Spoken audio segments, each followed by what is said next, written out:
guys? It's your girl Stoney the Cowgirl, and in today's video I'm going to be answering the questions from my Q&A. However, I did leave my phone that has the questions in there, so I am going to be going off memory, so please bear with me. Okay, first question. Have I always been into equestrian? And the answer is yes. I have worked as a farmhand, I have worked as a trail guide, I have volunteered at countless barns in my area, and also when I was in college I took equine classes, equine science classes, as well as I rode when I was in college. So yeah, I always just had a natural interest in horses. The next question, how do you keep your horse at a healthy weight? Okay, so if you have an easy keeper horse, which is a horse that can maintain their weight on their own, because typically horses drop their weight in the winter time because they burn more calories in order to keep themselves warm. And the horses that actually drops the weight in the colder months will be considered a hard keeper, and the horse that actually puts on weight in the winter months to keep themselves warmer is considered easy keeper. And that is what my gelding is. My gelding is considered an easy keeper because he puts on weight in the winter months. Now, the way I maintain his weight for he won't go underweight or he won't be overweight, the number one thing is definitely exercise. If you can, I would say at least exercise your horse at a minimum 4 days out of the week. I exercise mine 5 days out of the week.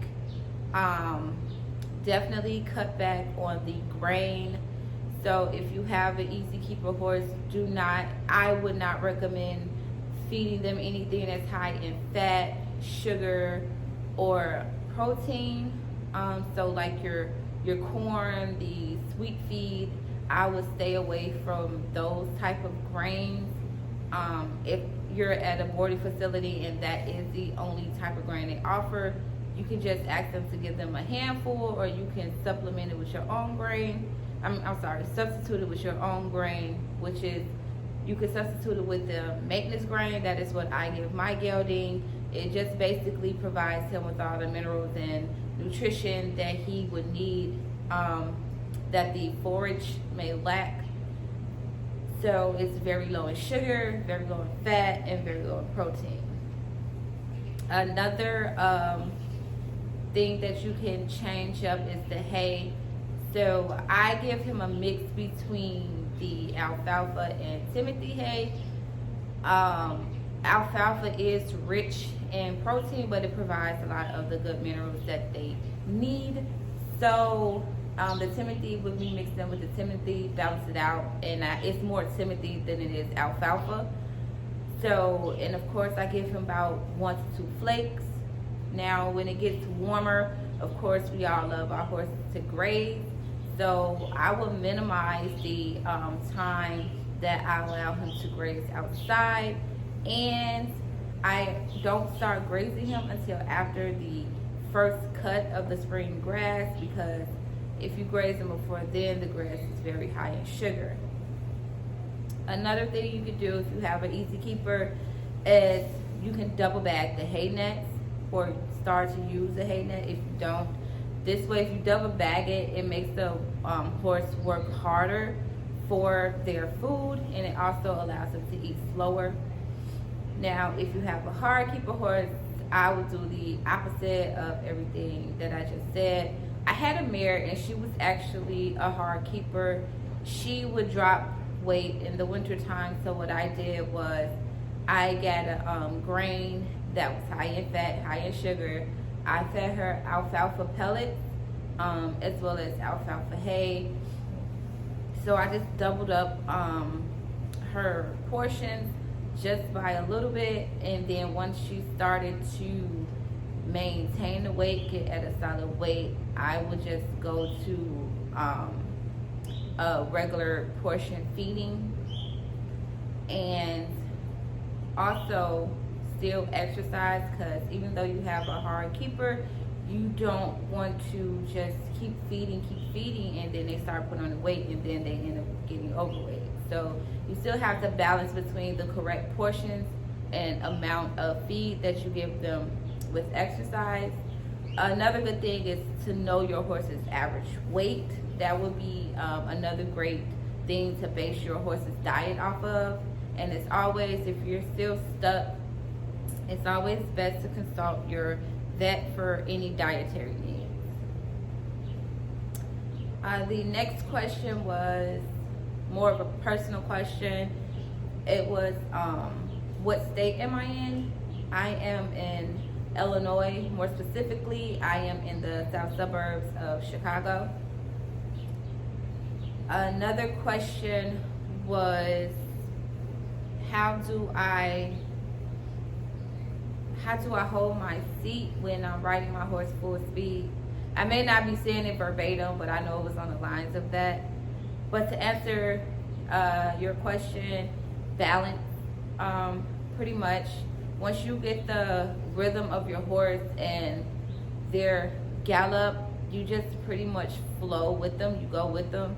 You just ride to the motion of your horse and hold your balance. A good way to hold your balance, not necessarily depending on your equipment, which is the stirrups, but you can hold on with your thighs.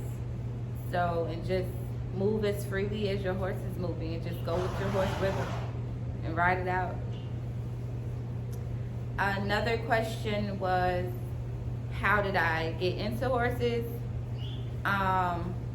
As I briefly said earlier, it's always been a natural thing for me. I've just always been naturally intrigued by horses, so I always like to say it was something that's innate in me. I cannot say that I came from a family of equestrians or a family of farmers.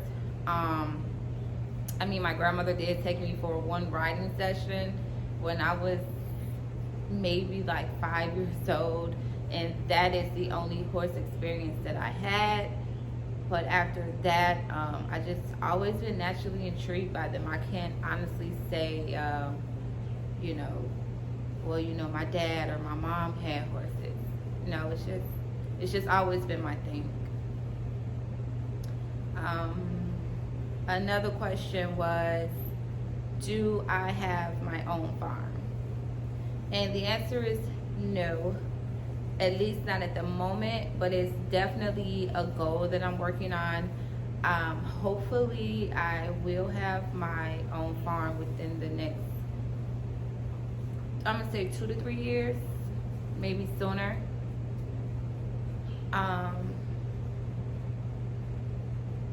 And the final question was, are there a lot of horses in the state that I'm in?